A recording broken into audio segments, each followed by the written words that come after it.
The following presentation is a production of Ride the Wave Media.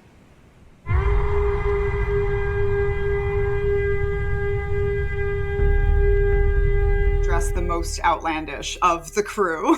We're in these like fluorescent pink flying pianos, and we set apocalypse verses from the Bible to rap music with our like one African American guy that we had was our teacher, and it was like to help us memorize it better. And then of course all of the child exploitation got brought in, and they're like, now we're filming this and sending it out to the world. This is so they filmed this as a like on purpose as like an advertisement. Yeah, well, so the Children of God went from being a prostitution ring to a child exploitation, childhood entertainment, and performance ring. And they have the best whitewash story of all time, except for the Mormons. Because in the 80s, it was like harem photo, prophet, young women, In Time magazine, sex cult. And then they performed twice at the George Bush White House, H.W. Bush White House in the 90s. Oh my gosh. Yeah, my sister was one of them. That is pretty great, and also not as good as the Mormons, because the Mormons perform at the White House all the time. Yeah, the Mormons definitely have the best whitewash story of all time. I just found out that y'all have more money. Sorry, your ex cult has more money than the Catholic Church, and I am just flabbergasted. I actually claim that's my cult, actually. I don't know if we've talked about this or not, but I tell everyone that I am the true Mormon prophet. They've usurped my throne. All of that money is actually mine. So it is my cult. Same. And I call Children of God my cult, but I don't think they have. Yeah, we should be in charge. It would be great. So ever since I was 1 year old, right? I was like this child actress, little like apocalypse Lindsay Lohan. And, you know, the cover of my book is me dressed as a soldier of love in the army of God in this like tinfoil armor. And I'm 2 you look years great. old. Yeah. You're 2 years old in this picture, and you are ready to fight the devil, which is all of us. I say, like, when I say in the book, I was born a soldier, I'm being literal.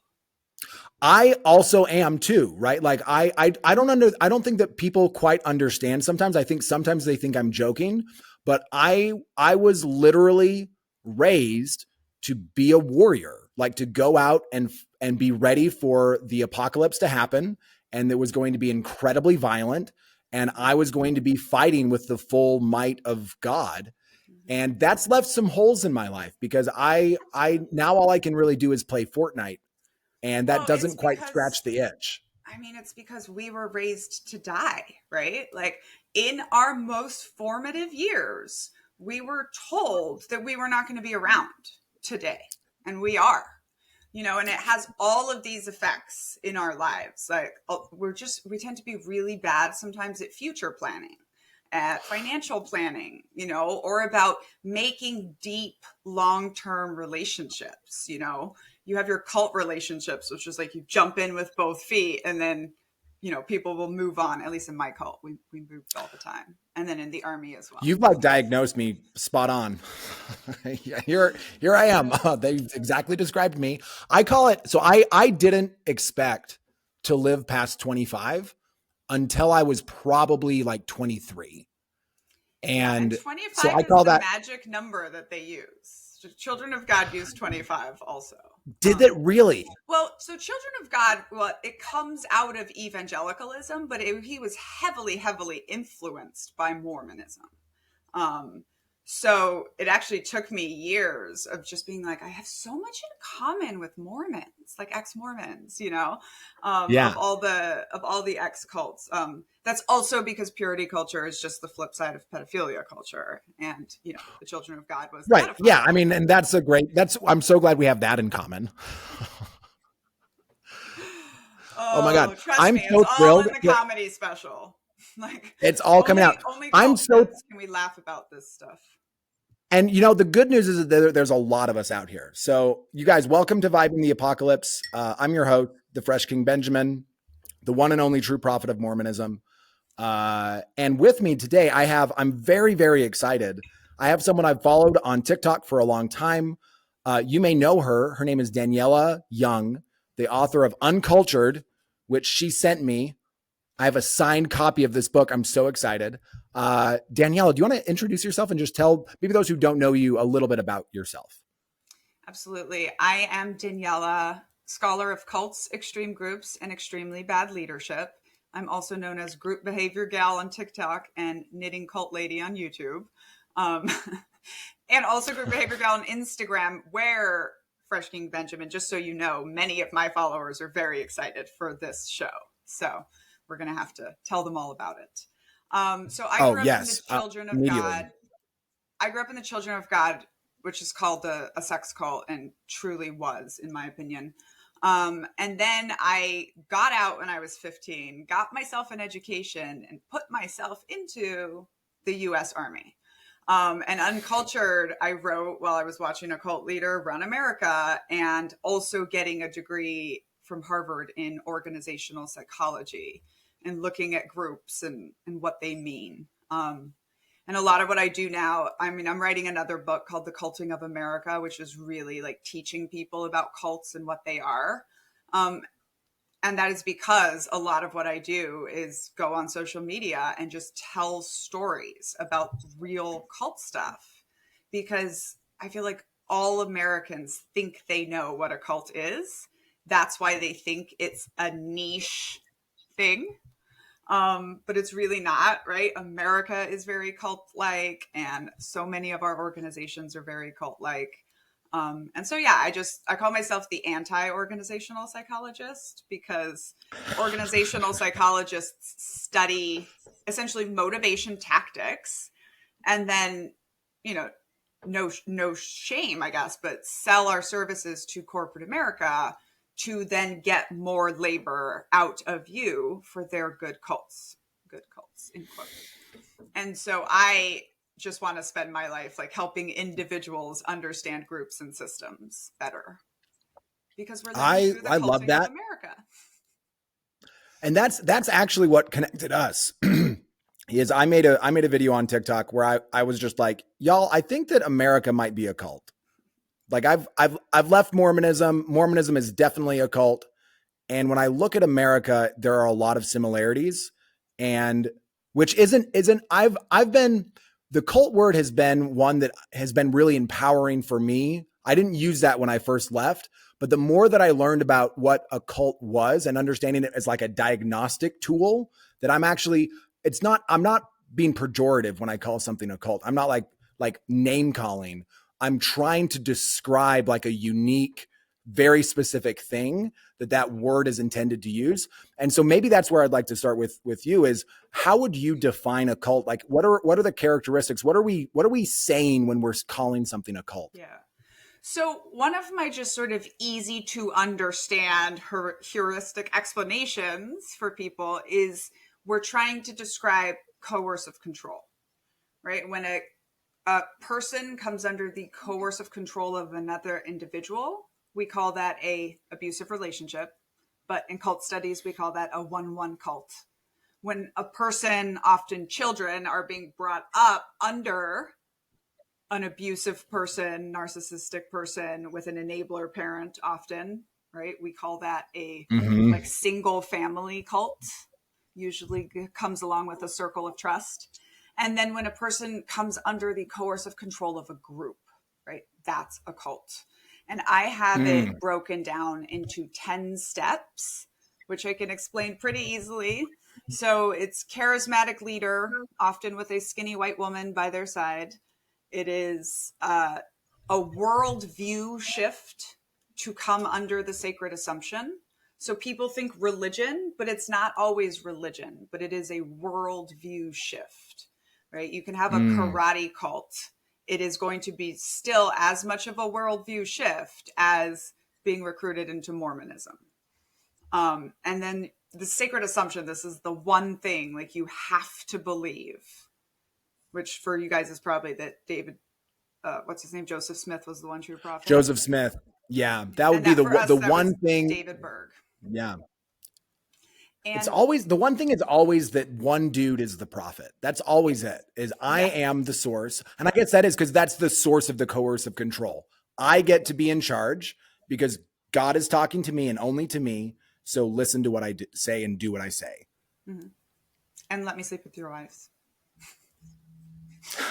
And let me sleep with all of your wives immediately, because that's what God really wants. We always eventually get there. Okay, so then the step 3 is a transcendent mission. And I just wrote this chapter, and I write heavily about Mormonism.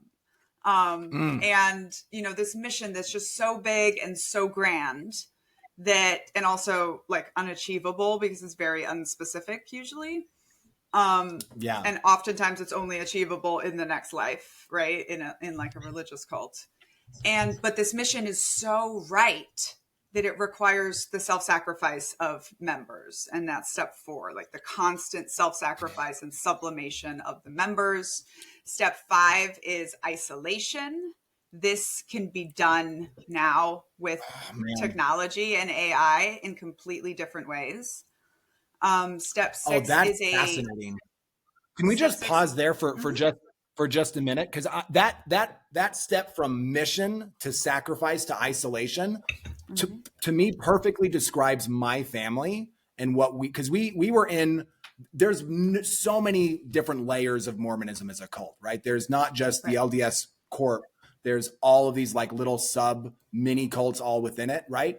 So my parents, they grow up LDS in sort of what I call it like the diet cult. It's like a little bit lighter. It's not quite as intense, but they grow up in there, and then they fall prey to this transcendent mission of perpetuating what they call the higher laws, which are like polygamy and racism is really it. It's like be polygamist and be racist. And that is so important that they're willing to sacrifice. Like they live in shitty houses in the middle. They've moved outside of the world. They're in trailers. Sometimes they don't have electricity. Sometimes their water's fucked up. I grew up drinking yellow water because that was the well water that we had. And it was all sort of couched in this frame of we're doing this for God. All of this suffering is okay. In fact, it's transcendent because it's happening for this amazing purpose. And then the result of that, even he hates it. That's what I feel too. Yeah. And you know, this willingness of the cult member, right, to sacrifice, to put everything above everything else in their life, right? This is a defining feature. And this is one of the issues I take with the AA cult, right? Alcoholics Anonymous. There's, even if we go with your it's a disease concept, AAers, there's no other illness in the world that we would just think it's okay to just put completely ahead of everything else, your children, blah, blah, blah. Like you could have stage 4 cancer. You don't just get to ignore your children until you know, but in AA cult, it like gives them the right to believe that their mission is more important than anything else. And that, by the way, the self-sacrifice, when we get to step 8, is exploitation of labor. And those two, I feel, are always tied together. Of course it is. Of course it is, because that's ultimately what you're doing. It's you're getting people to do shit for you. Yep. So we were at isolation. Isolation is step 7. So hang on. So cults are all about labor. This is Dr. Daniela's saying, and it changed my life. Like that's when I realized we were a giant child exploitation cult, and I'd been trafficked around the world. And I think that it's because labor is your ultimate inexhaustible resource, right? Once you've taken everything else, their money, their land, their children, their bodies, everything else, like you can still take labor. Okay, so we were on step 7. So after isolation, then comes us versus them mentality. And this is really important. I'm going to bring up Swifties here, because a cult is not just being for something, it's being against something. Remember you said higher laws and racism, right? And so when people are like, are the Swifties a cult? I'm like, well, overall, nobody's even convinced me that we're a group. But when Swifties made a coordinated effort to go attack Jake Gyllenhaal, that's when you started really hearing talk of like, oh, is this a cult? Right. So that's the us versus them mentality. And we see it everywhere, and we encourage it in commerce and schools and, you know, and then you have, and then this is like my final stage of like, you're now a big, big cult. Also, sometimes you're nearing your end game. But for the Mormons, they've just stayed in step 8 for a very, very long time, I think, which is exploitation of labor. Exploitation of labor. Step 9, I've just added high entrance costs and high exit costs, because what you paid to get into the cult, and I don't mean money, I mean friendships lost, career, future, you know, whatever it might be, is also part of the exit costs, if that makes sense. And then the last one is ends justifies the means. You know, and my first rule, I have these 10 commandments for good groups that are not cults. And my first rule is don't rape the children. And this one's very applicable for Mormons, right? And people do that, but I'm like, but how many times in society do we see this? And I think it is the epitome of ends justifies the means. To like, you know, it's always going to get to that, because cult leaders are trying to get power ultimately, right? And if you can do the worst to children and walk away, you're very powerful. And then we see, you know, right, the group end up supporting that because ends justifies the means. The group ends up supporting that sometimes hundreds of years later, right? You have Mormons today, 200 years after Joseph Smith raped children, justifying his rape of children. Because I see this in discussions of the Branch Davidians all the time. And in fact, I'm calling out liberals and conservatives on my comedy special, because they're like, oh, it was FBI overreach, blah, blah, blah. And it's like, no, he was raping children. Like, yes, there was government issues, but one, he perpetuated his own apocalypse, as cult leaders will often do. But two, like, he was raping children. He was a bad guy. And people still defend it. I remember watching Waco. I think there was I can't remember what channel it was on, but there was like a mini series about it. And it was so chilling because it reminded me so much of my childhood. And the only difference in my mind was the government never showed up at my door. Yeah. Right. The FBI never showed up. But had they, we were ready. Like we were talking about earlier, soldiers, right? I grew up anxious for that, actually. Like there wasn't a lot to do. And so I was pretty bored a lot. And I remember as a very young child, almost fantasizing about, I hope this happens so that I get to do something interesting that I've been training for. Yeah. And first of all, that's a really good description of why soldiers want to deploy to war. But what was I going to say? So I write about Waco in Uncultured, and like, you know, because I'm 6 years old when it happens in 1993, and we are told all about it. You know, I mean, like I started having nightmares about screaming rabbits since then.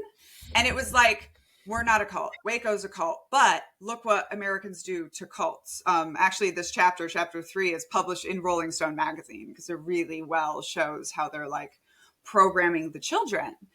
And you know, it's so weird, but like, I didn't necessarily come away with a feeling of being horrified because my life was just that bad. I was like, you know, of course you have that like kind of, you want it to happen. And I think it's because we're just living this awful life, right? Like our life, especially in the Children of God, like our life was just constant torture, constant, you know, I describe it as growing up in religious prison camps. And so it's like, and we're being taught to die, right? We're being taught that, I was being taught that by 12 years old, I was going to be being burned to death as a martyr in the end time anyway, right? So I was just like, and I remember my family had feeling, just like, well, at least somebody came for them, you know? And children of God Yeah. spread out all over the world, and like nobody's coming for us. I remember growing up, we had really tight restrictions on the movies we could watch, right? And especially as Mormons, right? You weren't allowed to watch rated R movies. But my family, I remember and I don't know how old, I was 10 or 11. And my family has a discussion where they're like, we should probably let our kids watch Braveheart. Because especially that scene at the end when Braveheart is being tortured, we need them to see that, because they're probably going to be tortured like that by evil people in the future who are going to get them to try to deny their testimony of Jesus Christ. So they need to be prepared for that. So I couldn't watch like James Bond or like American Pie, but Right. I got to watch a torture movie because that was probably going to happen to me.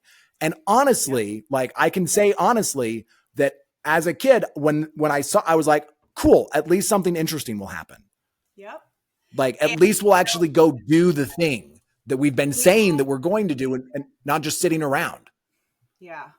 We had a book when you talk about like torture stuff. I mean, we had a book that was just like every martyr during the Inquisition, just like spelled out in grotesque detail. And of course I read it many a time because there was just nothing to read and I'm me. And like, it's horrifying to think back to, right? Like, and this is part of what we call religious trauma, right? Like growing up being told all of this stuff, like is in itself traumatic. Aside from, additional trauma. Aside from all the other stuff, aside from the trafficking and the abuse and all of the other things, there's also this mindset that you're raised in of the world is about to end. We're surrounded by dangerous people, and also you have to be so careful of yourself and your own body because that's also evil. So you're surrounded on all sides by these enemies, and it does create a certain kind of human. You kind of described it earlier before we started recording as like an apocalypse child. Talk a little bit about what's an apocalypse child? What is? Okay, but first of all, I want to say that there is a term for what you're describing with children, right? People would call it brainwashing, but brainwashing is on adults. Adults buy into their own indoctrination. It's a whole different process. Children can't necessarily be brainwashed in the same way because they don't have this level of thinking yet. But when a child is raised isolated under one, traumatic belief system, that's called mind rape. And like, that's how much of a abuse it is, right? I mean, it's really, really intense. And then, so my thing with the apocalypse child, again, I'm 2 years old on the cover of my book, Uncultured, dressed in armor as a soldier for God. We played this game called Heaven's Girl. I mean, we had a magazine illustrated for children that had a scene of like her being gang raped, and she's supposed to be witnessing to her attackers about the Lord. Like that was what we read as children. So many Christian martyr stories. We had a song about how we're never going to get to be 25. It was, what am I going to do when I get to be 25? Will the world be something? Will I even be alive? We had another one. And by the way, the children filmed all of these in video because we were a big childhood entertainment, child trafficking cult. We had a video called 20 Minutes to Go that was about like the atom bomb hitting. And it's just like, someone comes on television and is like, hey, 20 minutes, we're all done. And just like how you're going to sit there and love your family. And, it's all part of this like emotional evocation that cults do. You're supposed to be very like attitude policed and very quiet and somber all the time until they want the emotions, and then they crank those up. And, even like talking about apocalypse children, and we just talked about the kids at Waco. And this is always something I like to say around Mormonism, but like when young children are sitting quietly for hours, it's not because they're well behaved. It's because they're being abused. Ruby Frank. It's because they're scared. Yes. And Oh, in the accounts of Waco, right, are the FBI agents being like, wow, these children are so well behaved. They'll sit for hours in the middle of the night just listening to David preach. Like, that's not well behaved. Those kids are being abused and probably tortured, and they are terrified. yeah. Actually, something I remind my husband about all of the time, because we are raising a very strong child. And I'm always like, hey, she doesn't even have a setting where she's terrified of us. And that's why we can't give her and just make her behave. Right. And also, like, children are supposed to misbehave. Right. Like, they're programmed to be messy and to break shit. They're the research and development of our species. And so anytime I agree with that, anytime you see a child that's super well behaved, I'm always like, I always want to kind of get down on them and be like, it's okay. It's okay. Be messy, break some shit, do some wild stuff. Because kids are supposed to be a little bit unruly and kind of wild and crazy. Yeah. And this gets us to delayed adolescence also. But I want to say, like, because I always like to bring AA in as an example. Like, I have heard from so many children who grew up with parents in AA that sound very similar to my life, where it's like they couldn't do anything. They couldn't ever just be kids, because then they would make mom drink, and that was the monster, you know?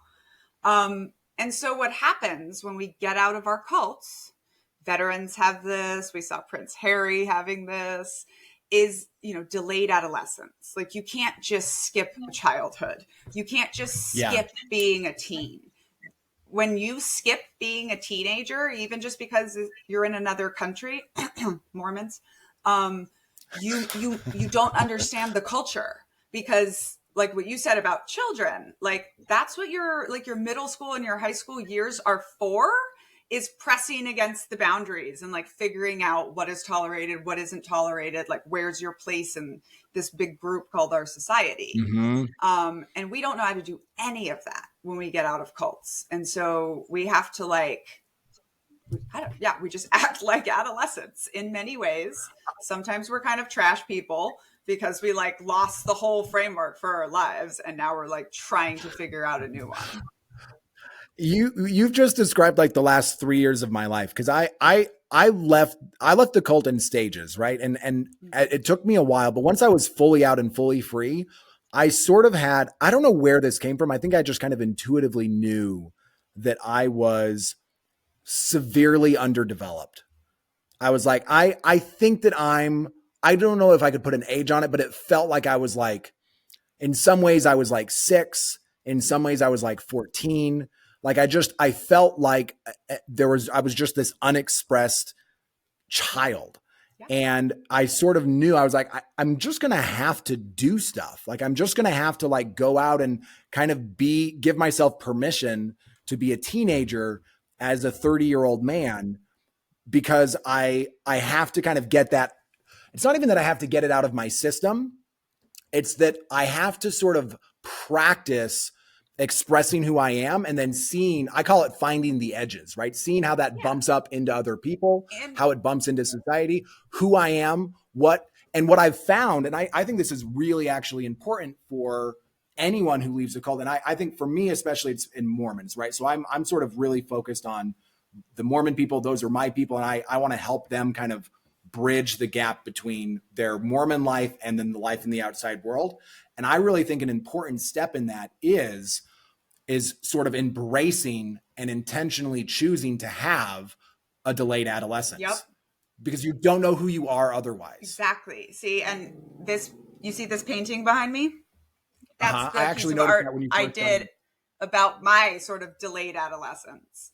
And, so I get out of the Children of God when I'm 15, like almost 16, right? I don't know how to be a teenager. I kind of know how to be an adult. I definitely don't know how to be a child.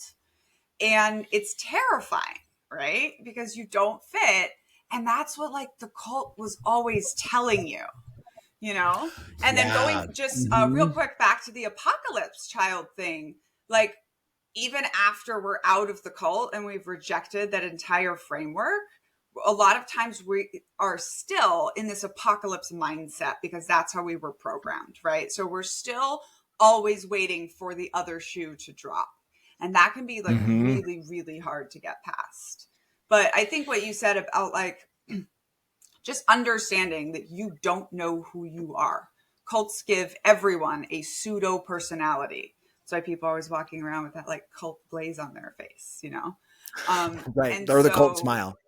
Even adults, when they leave cults, they have to pull that off and figure out who they are, because they're changed now. But for children who we grew up with no personalities, right? We grew up with no self-identity, no unconditional love, all of those things. And so it can be really, really challenging.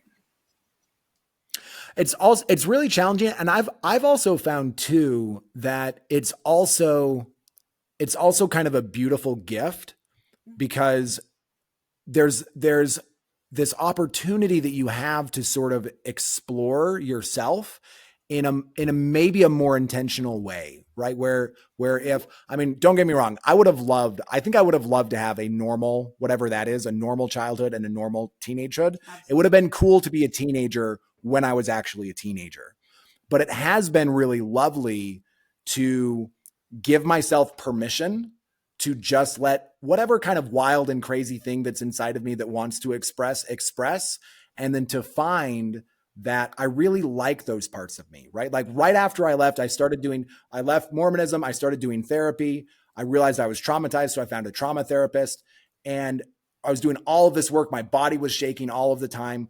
And then I just found a guitar and I started playing guitar. I started teaching myself guitar. I got a guitar teacher.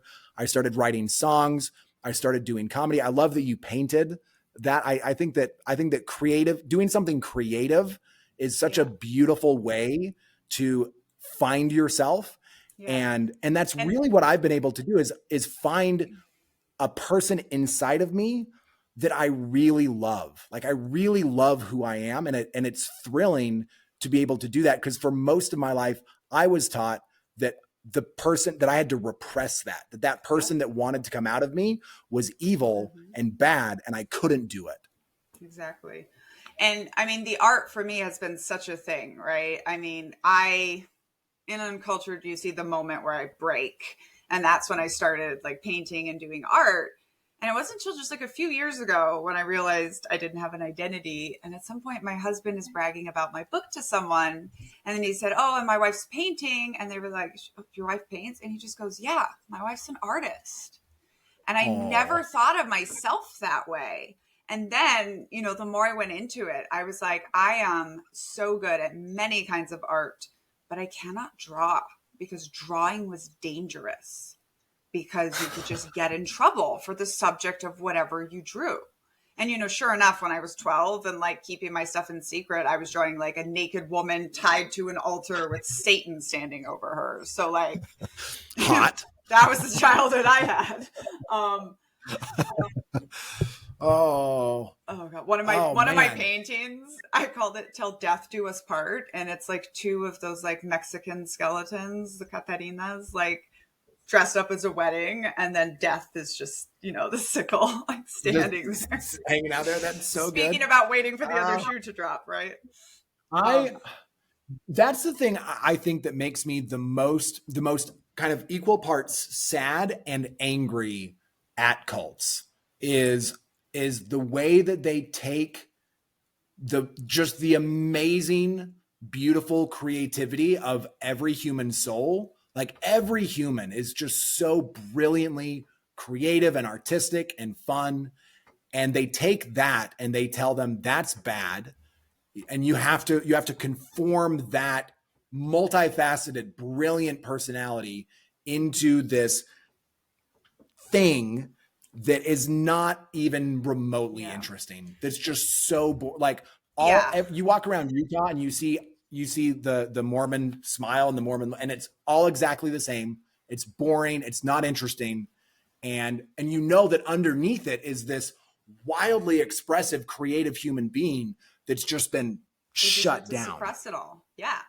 And, you know, I mean, your number one job in a cult or total institution of any kind is not to be an individual, right? You're not supposed to stand out. But, you know, as you were talking about, like, you know, we leave the cults. At first, we don't even realize we were in a cult, right? We realized we got out of something, and we have to now try to survive in the world they told us was evil. And I don't know if you had this, but I had this where I was like so scared of people knowing that like you grew up in a cult, because I just had this idea that they would just like reject me. Like I used to have this dream that they would decide my high school diploma wasn't valid because I did it in 2 years. And then, so everything else I'd accomplished, like I was already a captain in the army, and I would have to like go back to high school, you know, and like do it all over again. Yeah. But let me tell you, oh, and I like lived in fear of pop culture references because, you know, I didn't get any of them.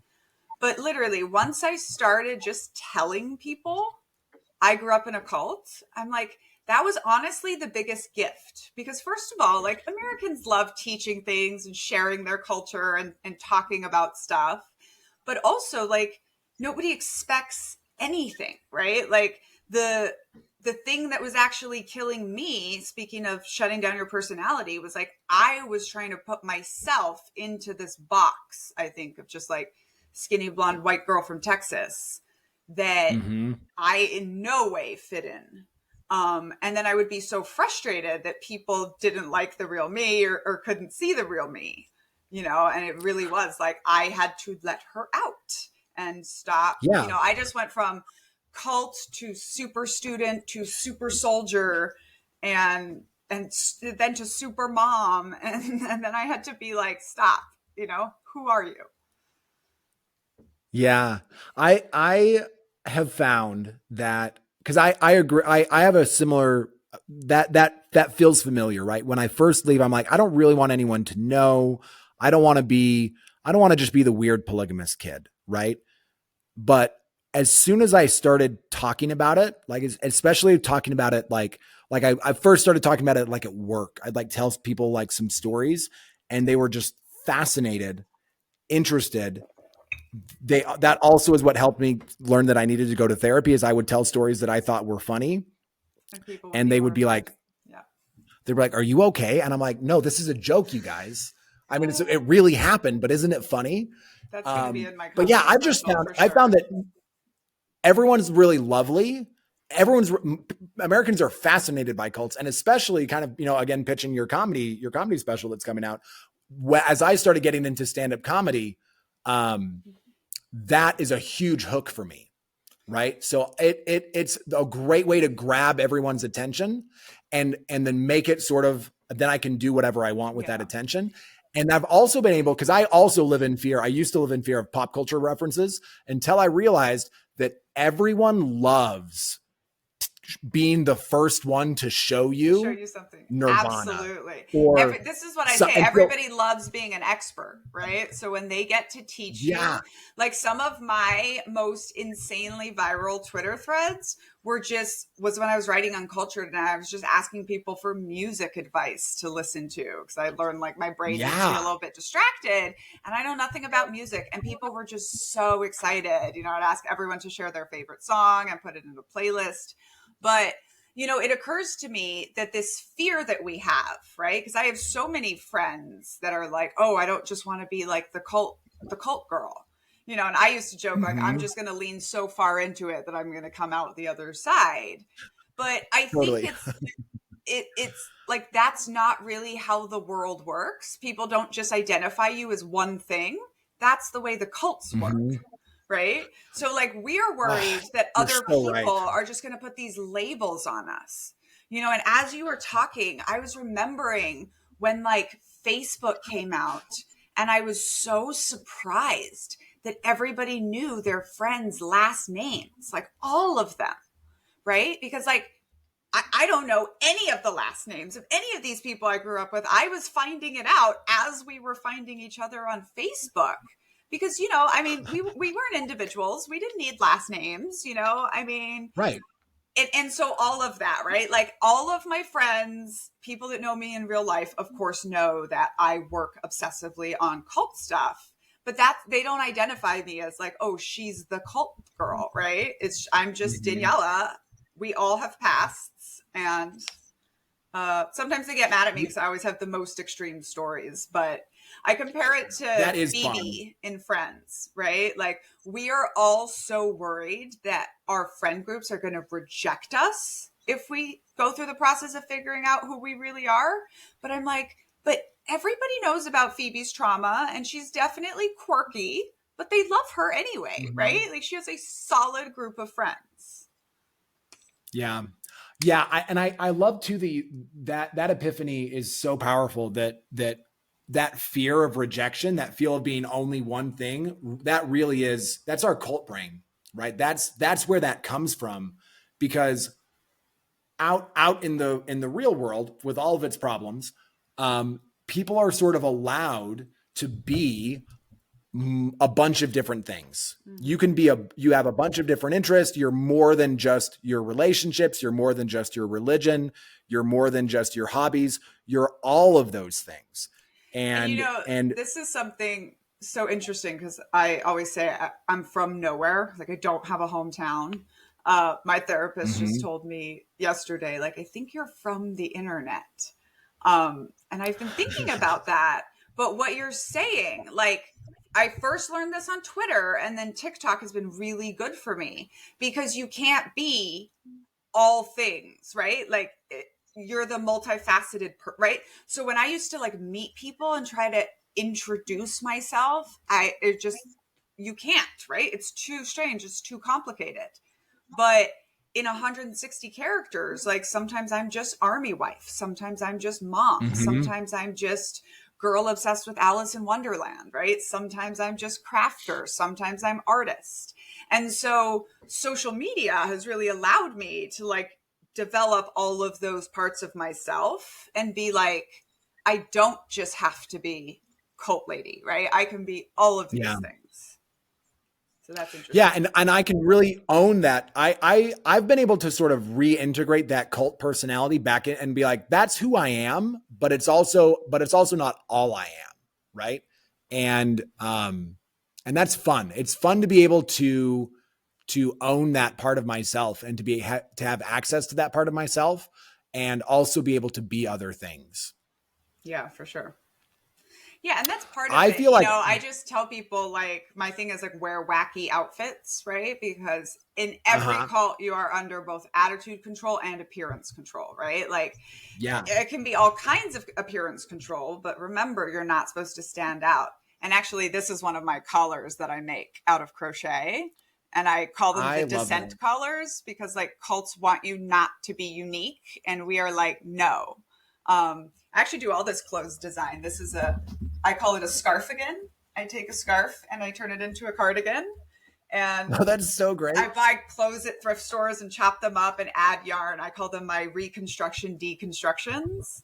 But any kind of wacky outfit works. And it's funny because we have kind of a parallel to this in the queer community. That like, the first time you go out dressed just like, flamboyant in any way, I'm back to us now, right? Like, just wearing something that would absolutely not be acceptable, right? I know for Mormons, it's like showing your shoulders, Well, for me, it was my elbows, right? like this is pornographic right here. Yeah.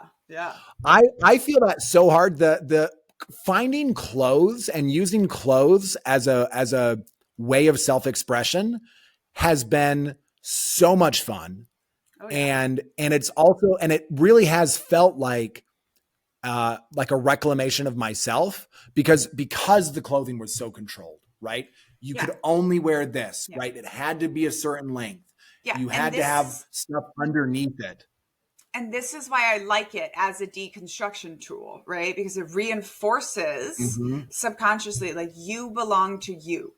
You are, everyone's afraid of someone being like, what? Why are you wearing this? Like, because I want to, like, it probably took 3 years for my new community to like understand, like, I am going to be wearing whatever I want. Like, I'm going to wear a full beaded rainbow crochet gown to, casual gathering. Like, I don't care. I am. And actually, it was very interesting because when I got my book deal, which was, you know, the most money I'd seen together in my life and put me into a place where I didn't have to work for a while. Anyway, so my first thought after gaining like financial freedom was, I'm going to wear whatever I want for the rest of my life.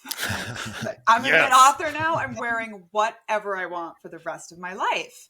And it's this really important moment, right? Children are learning this when they're 4 and 5 and they're picking out their clothes, you know, and we didn't get to do that. We always had to be these little clones. And everyone thinks cults have uniforms, but it's not uniforms. It's a uniform appearance. Right. Yep. And so just, you know, I love thrift stores for this reason, because like I fell right into 2003 mall culture and it was awful. But I feel like malls are, first of all, it's one snapshot in time of the culture, and it's always messaging to you what you like. Right. Whereas you walk into a thrift store, and I have this one just rainbow blazer that is so brilliant. And I was like, I walked up to it and I was like, do I love this or do I hate this? You know, and I decided on love and I bought it. And it was like, you are making this decision all by yourself. And then you're going to have to go walk out in the world and get feedback. And that's scary, but it's also very exhilarating. It's very exhilarating. And not only are you going to get feedback, but you'll get feedback. And if you want to, you can ignore that feedback. Exactly. That's been something fun for me, because I've been growing my hair out, because for men, right, short hair in Mormonism, that's the thing. So I've been growing my hair out for like a year and a half, and it just barely popped where I can now do like two little pigtails. Nice. Like that. I love pigtails. They're it's so fun. And I'll get on stage with these. Amazing. I'll go outside and have them. And everyone, they'll see me and they're like, this is a grown ass man with pigtails. What? There's like a double take. And then, but I'm just like, this is me. I got it. And then they're like, oh, this is kind of cool. And then I get complimented, especially from old ladies, all the time. It's my favorite. You should try space buns. Maybe your hair has to get a little longer for that. I recently added like two buns to my hair repertoire. Just like on top. Yep. So I would do like higher than Princess Leia buns. They're just like Mickey Mouse ears, basically. Oh, like, yes, totally. I could totally do that. And people love it. You know, I saw this woman on a show wearing it. She was much younger than me. I was like, I don't care. I'm doing it. Like, I'm enjoying the aging and the grays, but I'm also going to like pop with my space buns. And I could totally do like a little thing like that. There we go. See? And by the way, while we are talking about hair and appearance control, right? It's a big part of it. So you got appearance control, I find always breaks into 4 categories. It's hair, body size, body coverage, and underwear, which includes socks and pantyhose. And when you say you get like the old lady compliments, mine is Black women. Like I dress very colorfully and creatively, and I get compliments from Black women, and I am just so, you know, like it just makes me so happy. I don't look like the cult skinny white woman anymore, right? Like I am not that. That's also it's like my clothes are also the message, right? Because what happened to me was I left the cult. I landed in Texas. I'm trying so hard to fit in that I'm basically like putting on this overlay of like WASP, right? And like married to awful man, all of this stuff. And it's like that, even though that's what I look like that is just as foreign to me as any other just random identity that I would pick. And it's also a really boring one. And so it was like, I'm not doing that. And like the way I dress right now, like regardless of my face, like nobody thinks like I'm this nice, quiet Christian girl from Texas. Like they understand. I almost think like sometimes I'm just messaging that I'm like not in the white supremacy cult anymore. I'm not going to be quiet. Like, I'm not going to be skinny. I'm not going to be a light shade of beige. I'm going to be whatever I want. I love it. When I look at that collar, do you know the significance of the collar and the Mormon garment? No. Okay, so this will be interesting for you. So and it varies, right? So the Mormon garment is different. It's changed a lot. It used to be for the LDS church, it used to be like a full body. That's what the polygamous version still have, is like a full body, what Joseph Smith put on, which is like down to your wrists, down to your ankles. The LDS, they've made it like t-shirts and shorts, but it's still like super. It's especially bad for women. It gives them UTIs because it's underwear designed by men for women. It's shit. But all of them have a collar, right? A little collar that goes around. And for the polygamous versions, it's a big, thick white collar that kind of goes all the way around.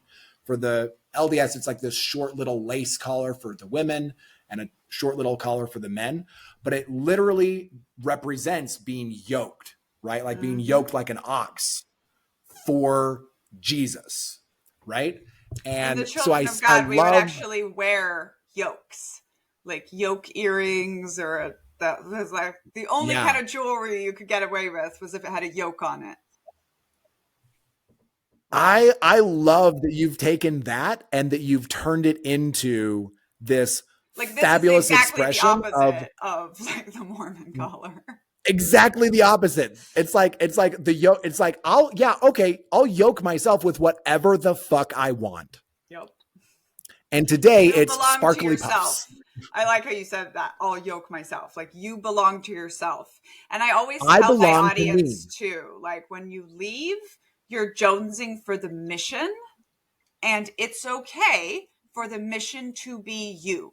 Your life's mission can be you and your people having a good life. And this is actually, I do this kind of anti-mission mantra for myself because I do work in like a helping profession where I'm like, my mission in life is not end rape culture in the army. It's not end cults. It is for Tom, Daniela, and little Love Young to have a good life. That is my mission. These things are my job, but you know, this is my mission. And I say the same thing with organizations, right? Where people are like, well, can we be a good cult or a good organization? I'm like, show me. My first question is, show me where the organization loses so that the individual can win.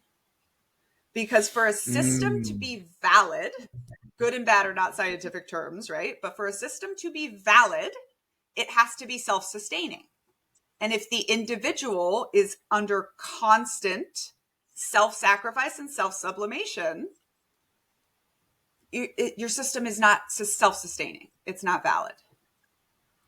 Right? And I just don't see under capitalism, like organizations ever, they'll say they are putting the individual first, but I think it's very important to phrase it as, when does the organization lose so that the individual can win? And that's very important for kicking out predators, by the way. Much. Like sometimes the organization has to lose face, kick out the predator in order for the predated upon individuals to win from that organization. Yes. And that to me is, that's what that question is really because when I grew up polygamist in what was called the AUB, the Apostolic United Brethren. And then for about 5 years after I left that, I was in the LDS church. And what ultimately pushed me out of the LDS church was they for years, they denied that Joseph Smith ever raped children. And then finally they had to admit it because of the internet. And when they did that, they published an essay, and it's still on their website. And it's an essay about Joseph Smith doing polygamy in Nauvoo and about how it's really okay because God commanded it. And in the essay, they say that, because they have to admit that Joseph Smith married teenagers. And so they say the youngest wife of Joseph Smith was Helen Mar Kimball, who was sealed to Joseph several months before her 15th birthday. And I remember reading that, and it was like a kick in the stomach, because I was like, how can you be a responsible organization that claims to care about the safety of children and the importance of families and not hold this obvious pedophile accountable, right? And it was just that they were not willing to let the organization take a reputational hit so that they could protect the real people who had been harmed. And this, by the way, is two things. So this is ends justifies the means mentality, of course. But this is also called the deification of idiosyncrasy, which is our human desire to make excuses for the inexcusable actions of our charismatic leaders. Mm-hmm. And I have my 1, 2, 3 rules of cults, and my third rule, and I say this is where we are with Donald Trump, is even if he did it, doesn't mean he's guilty. And that like very well describes the way that like Mormons are with both Joseph Smith and with Brigham Joseph Young. Smith and Brigham Young. And I mean, the leaders today, right? Like even if he did it, he's still not guilty. Doesn't matter. That's wild. Yep. And this, I want to have so in Children of God, right? I am the reason they went through the rebranding, right? Because when I was born to a 14-year-old impregnated by a 39-year-old, they were like, "Oh, she's proof." And so they like married her after a teenager, did all this stuff, but like, and they try to say like, "Oh, we changed. Oh, we blah, blah, blah. Oh, we kick people out for this." That man, that 39-year-old man, my father, who's older than my grandfather, he died still in the leadership. Like it can't be both. You know, like it's either wrong. You can't he should not hold be people accountable, or you support his actions. Like it cannot be both. You can't get to do 100%. And this, by the way, we are coming up applies to the U.S. military. Yeah, I would imagine. We're coming up on our hour, and I want to make sure that we do what I feel is probably going to be one of the most important things that we do in this conversation, which is you have a rap for me.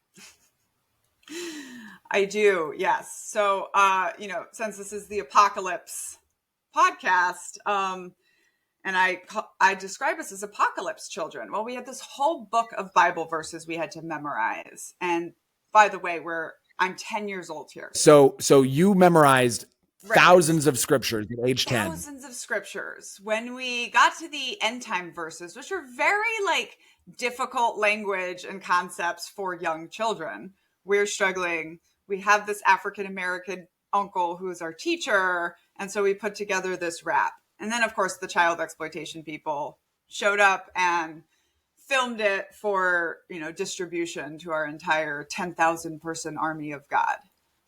So yes, here is me and 5 other white children rapping apocalypse Bible verses in downtown Rio. And I used to, when I was a captain in the army, I used to show this to my soldiers and then be like, I mean real cult.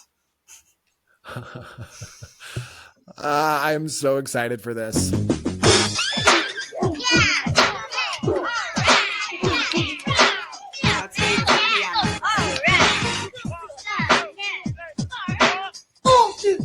Down through the ages, we've been to horizon, the prophets and the sages, about a time when this world ends, with great destruction upon evil men. Now please! Sad man's governments are too unfair. The confusion and pollution, it just gets in God's head. He's gonna come down and blow them all away, and start a friendly kingdom going his way. It's gonna be end time, and I'm telling you, it's all over the Bible, yeah, man, it's true. Read it and believe it and get in the know. We're gonna rap it to you. It's the End Time Show. 1, 2, 3. It's not also the end of last days. Perilous time shall come, shall come. It's not also the end of last days. Perilous time shall come, shall come. 2 Timothy 3:1-3:1. 2 Timothy 3:1-3:1.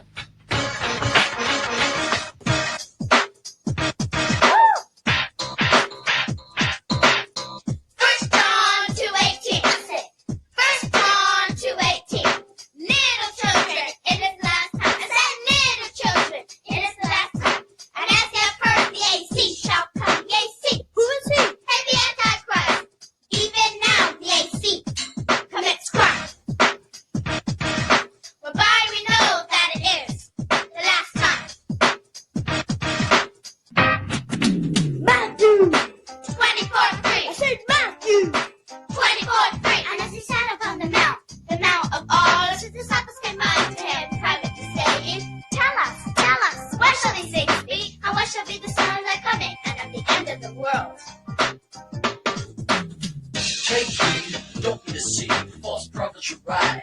Many will believe to see war, earthquakes all around, great tribulation. Before you hear the trumpet sound, like a lightning flash across the sky, I'll appear and catch you up in the twinkling of an eye. If you're sorry what happened, what's in store, we've been wrapping you a few. There are hundreds more.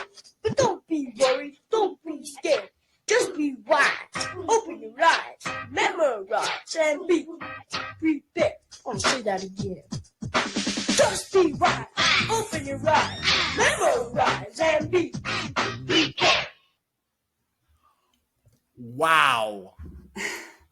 So I also always have to say, like, I, at the age of 10, wrote most of that dialogue, like all the parts that were not Bible verses, and I did not get credit for it, and I'm still bitter about it. But on a more serious note, right, this is what childhood exploitation looks like.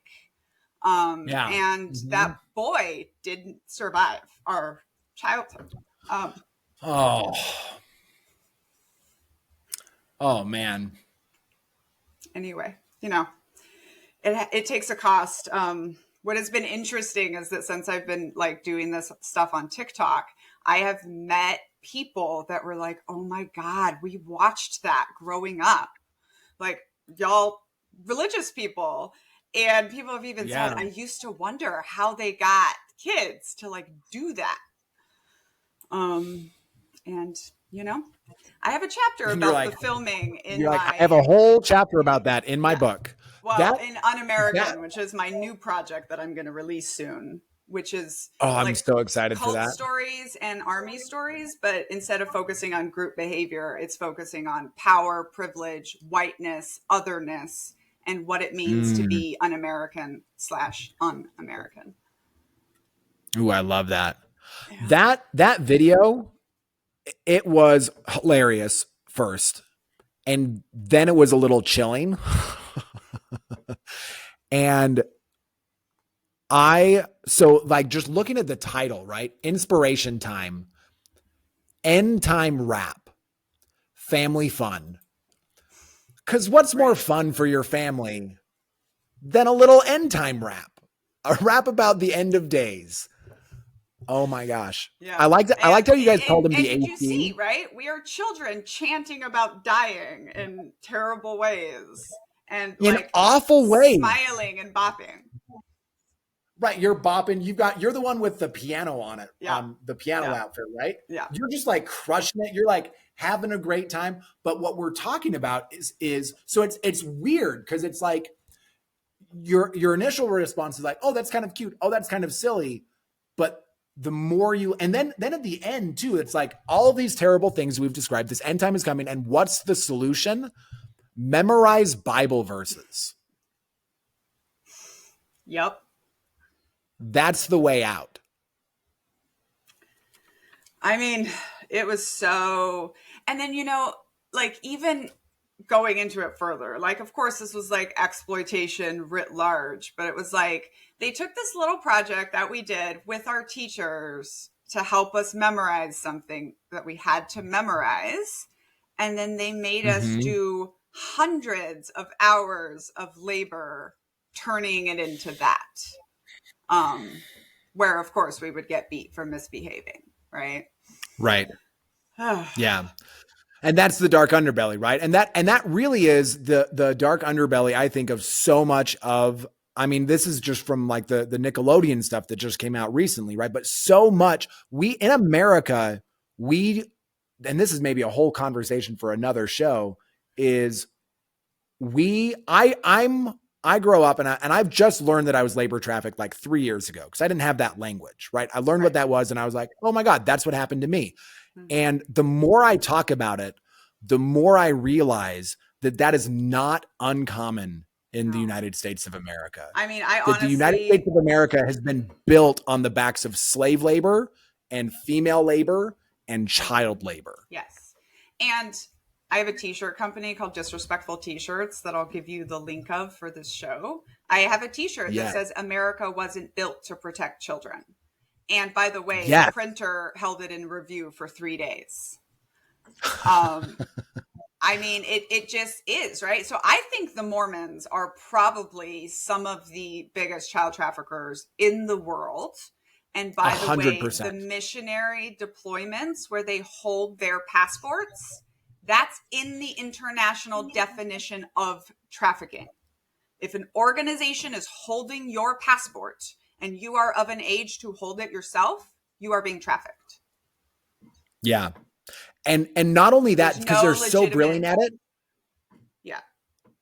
they've made it so that they not only are they getting all of this free labor from missionaries, 2 years of free labor to build their multinational corporation, to get tithing dollars. The missionaries are paying for it. Yep. So they are funding their own exploitation. Yes.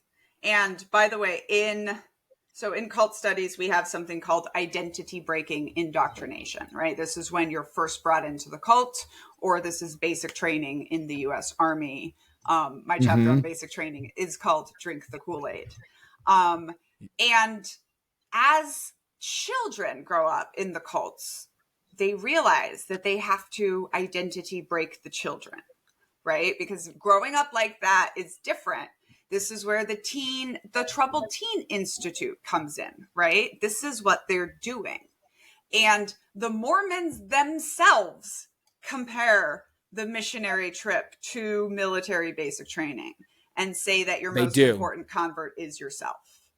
So I'm not even the bad guy here. I'm just putting it in the book and showing, like, here's the basic training parallel to the cult, and here are the Mormons comparing themselves to basic training. They love it, right? They'll say that they'll be like, your mission is the hardest thing you'll ever do. It's the best thing you'll ever do. They'll intentionally, it's wild. And then they've done some things to change it, but they used to, like, up until like a year or two ago, you were denied you could have like a phone call with your family, maybe once a week, if that. Yeah. So you're I heard at totally one point isolated. It was twice a year. It was on Mother's Day and on Christmas. Yeah. Yeah. And again, this is what they do in basic training. Insane. They take your phones and they let you call home once or twice. And part of that, by the way, so in basic training, when they do this, part of this is to let you know that we own you. And so one of the things they do in basic training is in the first like 3 weeks, because that's about how long it takes. Once you get your basic training address, send out a letter and get a letter in return. You've been there for 2 to 3 weeks. And so they tell you some celebrity is dead. So when my husband went through, it was J-Lo. And it takes you that long to find out that it's not true. So I promise you that when my drill sergeant came in crying, saying that Michael Jackson was dead, I could not be made to believe it. Because I already knew this was like a trick that they used. Anyways, turns out it was real. But it worked the same way. It worked the same way. Yeah. You were still not able to get verification. And that subconsciously teaches you, like, you have to rely on Daddy Drill Sergeant or, you know, Daddy Mormon Church for everything you need, because you're cut off. Yep. Daddy Bishop, Daddy Mission President. It's so gross. I'm so glad that you're out here, not doing your mission, because your mission is to give yourself an awesome life, but doing the work of educating people about cults. That's rad. We do have to wrap up pretty soon, but you have an apocalypse skill that you bragged on pretty hard.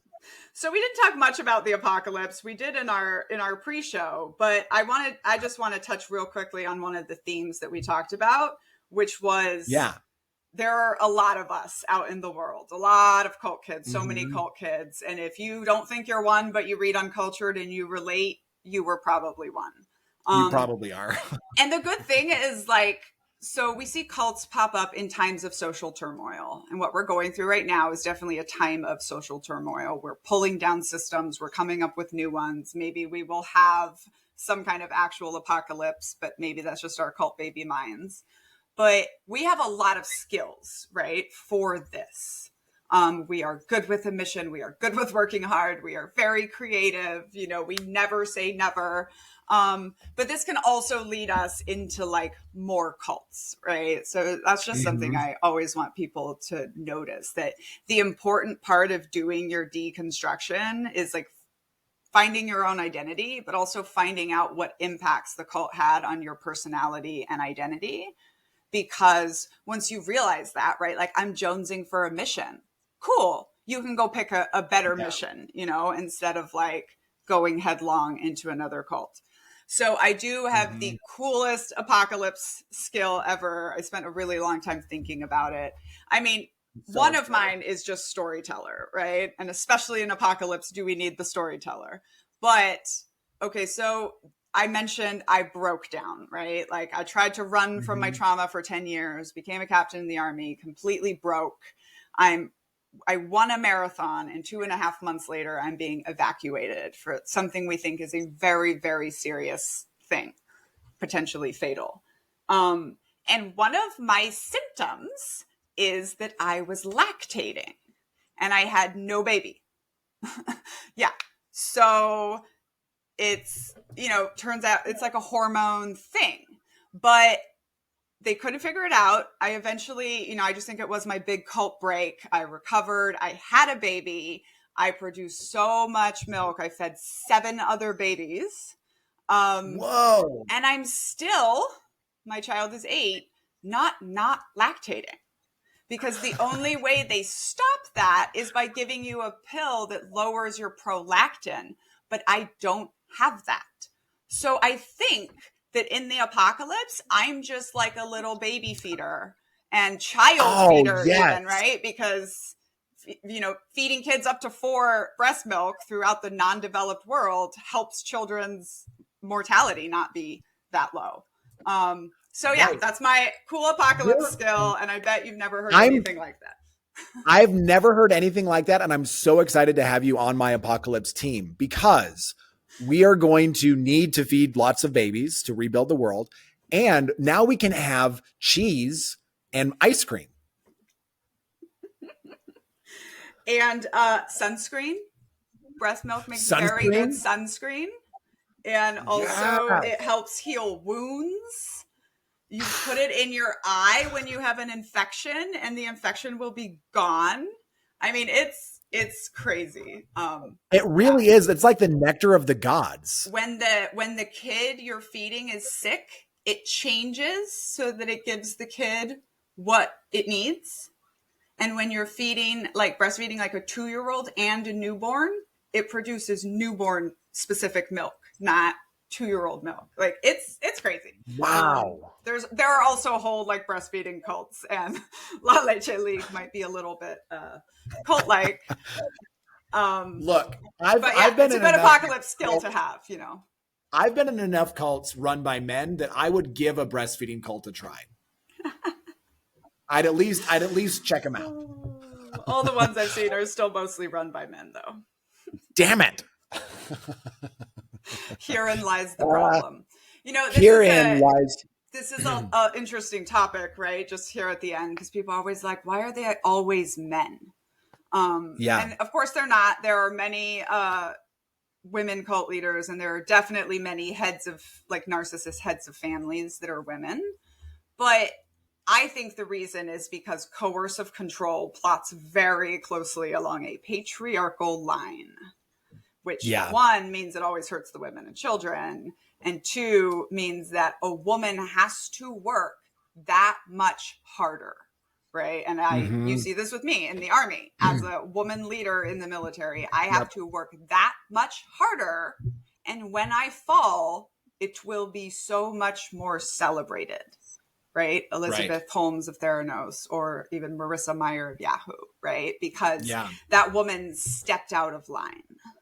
And trust me, there's a whole chapter in my next book called The Skinny White Woman, and we get into all of this. And it's also fun now when people on social media are like, why is she got to be white? I'm like, let me read you 25 pages of research that I've done.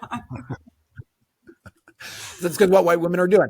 It's also interesting too, like not only not only all of that, but also, especially in Mormonism is the only thing that keeps Mormonism going is the free labor of Mormon women. Mormon women run everything in the local church, and like the men have the priesthood and like sit up on the stand and like are like in charge, but everything of substance and importance is happening because women are doing it. Yeah. And it makes me want to just like grab every Mormon woman and shake her and just be like, Yeah. stop. But also, Just isn't stop that kind giving of your labor true? away. Isn't that kind of true of society, of American society 100%. also? Like there was someone who got very famous. I don't remember her name, but her tweet was, it was during COVID, I think. And it was like, other countries have social programs. America has women. Right. And this is actually one of the things that I've found in my own deconstruction is that everything that I'm struggling with going through deprogramming from, because I was raised in a cult, either all millennials are going through or all white millennials are going through. You know, like we are all being pushed out of the cult of white supremacy right now or leaving it by choice. And like it is coming 100%. down. And I always like to tell people that one of the things that cults gives people is the feeling of superiority. And I think that this is what a lot of the like angry white man trend going on in America is. And for white women too, for sure. It's like, what's going to make me special? And the answer is nothing. Nothing. Nothing will make you special except you. You're special you're yourself. Special as an individual human, but you're not any more special than anyone else on the planet. Yeah. And let that go. One of the things that's really hard to get over. And in my book, there's a moment when somebody tells me that a lot more harshly because we're soldiers, and it's get the F over yourself. You're not as different as you think you are.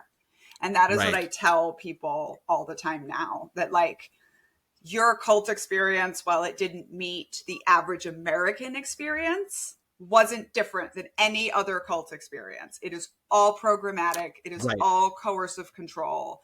And understanding that is one of the things that is going to help us build connection with, not only fellow survivors, but all them systemites out in the real world too. Yeah. And there are literally millions of us. Yes. There are millions of us who all had the same experience, and the individual details might have been a little bit different, but the broad swaths of what we experienced is the same. We're not that unique. We're not that special.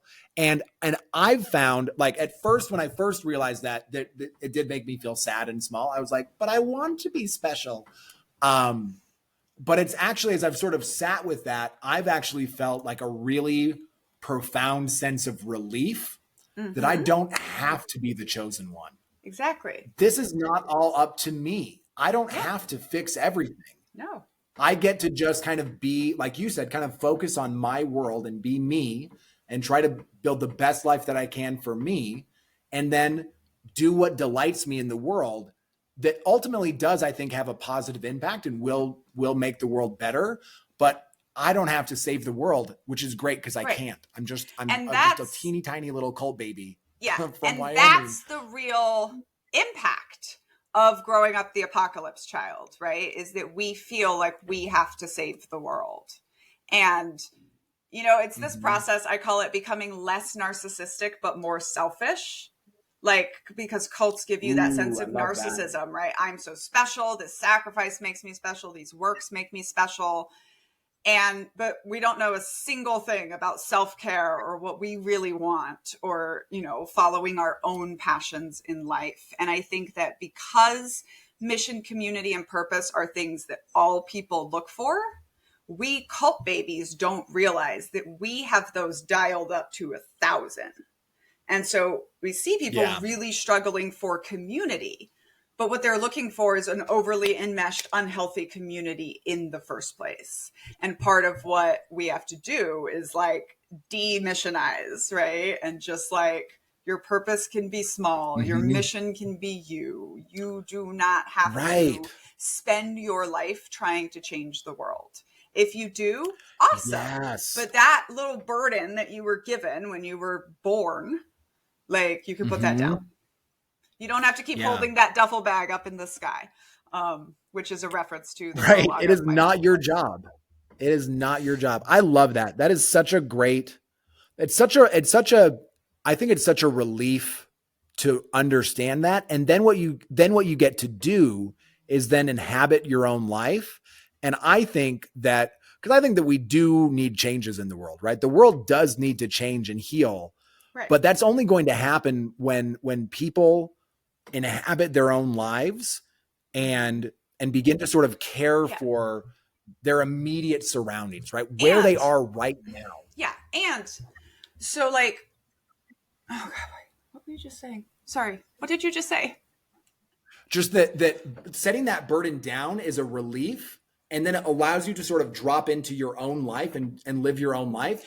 And I think that the way that the world changes is by millions of people letting go of those big missions and just inhabiting their own lives. 100%. And, cult studies have found 2 reasons that people are like open to getting conned by a cult. And one of them is being a seeker, which, like you were saying about like healing, and being a seeker is not a bad thing, right? Like, our systems are broken. Our world is going through a ton of conflict, right? Like, we are asking and trying to answer really important questions.